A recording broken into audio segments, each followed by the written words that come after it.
Hey everyone, so this is Brandon Smith. He's the national champion. You may remember him before when he won Toronto. I did a deck profile. We were going to do a deck profile just now of what won, but we decided it's pointless since it's the exact same build since we showed you last time, right? Exactly. Yeah, so, yep.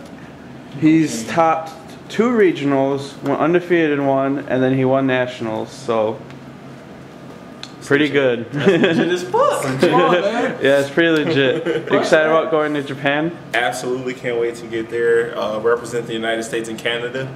Thanks, Toronto. Love you guys. Love poutine. Yeah. All right. So, any comments you have about the event? All right.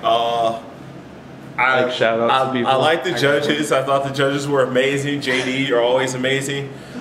Surprise guest actually was Pesci Cats. I was like surprised that he was there judging. Yeah. So it was like star-studded the whole event.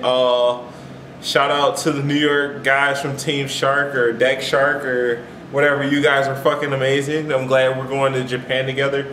Shout out to Brandon Bassinelli, even though he did not do what he was supposed to do.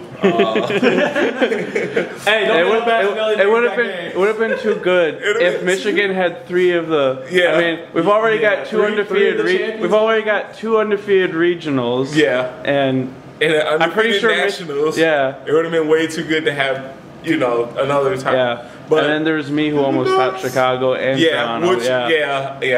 Which was unfortunate. All right, here's a question for you. How did you feel about your competition?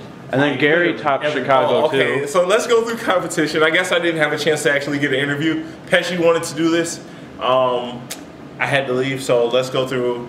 Round 1, I played against the guy who was first in Texas, or Dallas. So, you know, a lot of people know him because he drive checked, like, on grade 2, twin drive. Yeah. So, it's too good if he can twin drive with a grade 2. So a lot of people had like known him for that, but the game was fun. Unfortunately, I beat him really quick, 2-0'd him. It wasn't really that hard, so I don't. What deck was he running? He played Special Duke, but he had like some tech cards like Strategist and stuff, like the 7K that when he hits draw card. Yeah, I mean, I guess that's legit because it's a roll. It if can you make can, a roll. turn 2 it's a good Vanguard. You're getting pluses in the hand. Yeah, it's kind of similar to the one that they have for Spike Brothers. But yeah, that was short-lived. So what was your key to victory in that match? Attack the Vanguard. He didn't have anything.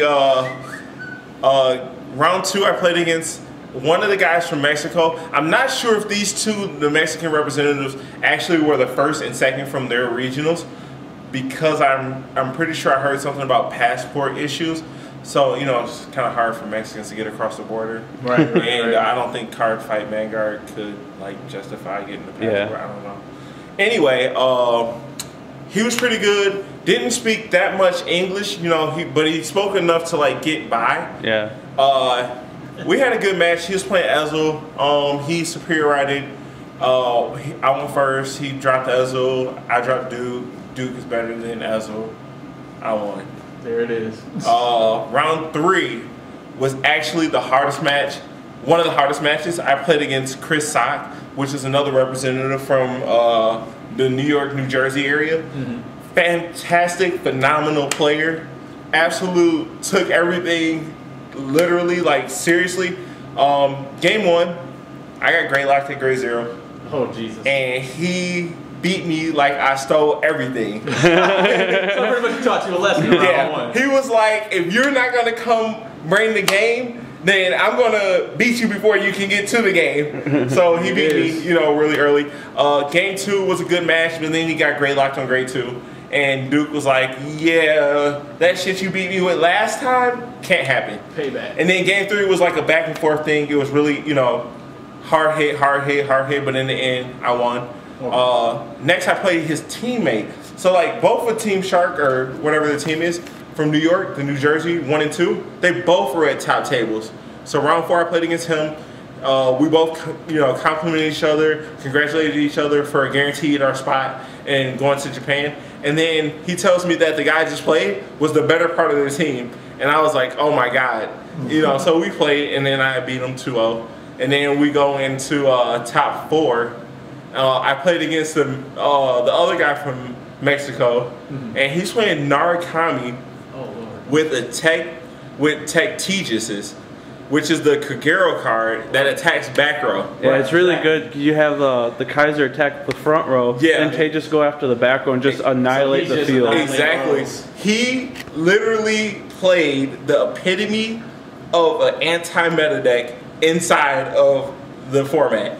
First turn, I go ride grade 1, put a booster in there, or he went first, he goes ride grade 1, go. I ride my grade 1, check, fail, put a perfect guard in the back row. He rides Tejas, attacks my rear guard, I can't do anything about it. He takes me almost all the way off the ride chain. I put him at 3 damage. He hits me with the what's his name? Vermilion Kaiser. And it was just ridiculous. He put everything out there on the line. He won game 1. I came back, beat him game 2, beat him game 3. That was it. And then once again in the finals, it was me and Chris Sock, the great player from New York. Probably the hardest matchup I had the whole day. Even though Raymond Wong was like, playing the same deck as him, but he's just such a high caliber player. So game 1, I couldn't put together my rolls, couldn't put together plays. I ended up riding Destroyer. He ended up punishing me. I tried to guard him to the pass on the Vanguard. He hits the heal, or he hits the draw, fucking pushes through, hits the Duke, drops Spring Breeze into the soul, gets the Pelennor, discards a card, pulls back up the Vanguard, attacks again, and I was like, I can't come back. I have no cards in hand. To come back from. He took my rolls down. He attacked strategically. Everything for that game went his way. That's game 1. Right. Game 2, I came back. Duke was like, I can't have this. I'm not about to lose and go out like that. At least you're going to make it a game 3. So Duke just smashed him. I'm pretty sure somewhere in the second round there was a double crit. Game 3, I think they got to record it. It was back and forth. At first he was, pushing me in. I think it was like 4 or 5 to 2 damage. Then I attacked him with the Vanguard. He says no guard. I hit the double crit, put it at 5 to 5 or 5 to 4, so it evens out the game. He goes a couple turns back and forth, but then in the end he just ran out of guard. And Duke was like, I'm attacking more times than you. Yep, so that's basically how the tournament experience went for me. Yeah. So overall, you feel that you've gotten a great experience from the national tournament of Vanguard. Oh yeah, I can't wait. So what type of endorsement would you give, or what type of information would you like, to give to Bushiroad right now if they ever catch wind of this? What would you like them to add for next year? Team tournaments? Yeah, absolutely. I love team tournaments. They actually did team tournament regional style kind of during the day too, but I'd actually like that to be a format. I think it'd be really sweet to have, and best 2 out of 3 regionals. And 2 out of 3 regionals, and 2 out of 3 regionals seems legit. And team tournaments. And I like the prizes. I thought it was amazing that they brought the voice actors there. I like the dinner. Thank you, Bushiroad, for having us for dinner. I like the hotel. I like Cali. I like the whole thing. Everything was beautiful, wonderful. And honestly, when I got off the plane this morning and after I woke up, I thought it was a dream. So everything was wonderful. Oh, all there you go. Cool. All right, we'll see more of you. See you later. All right.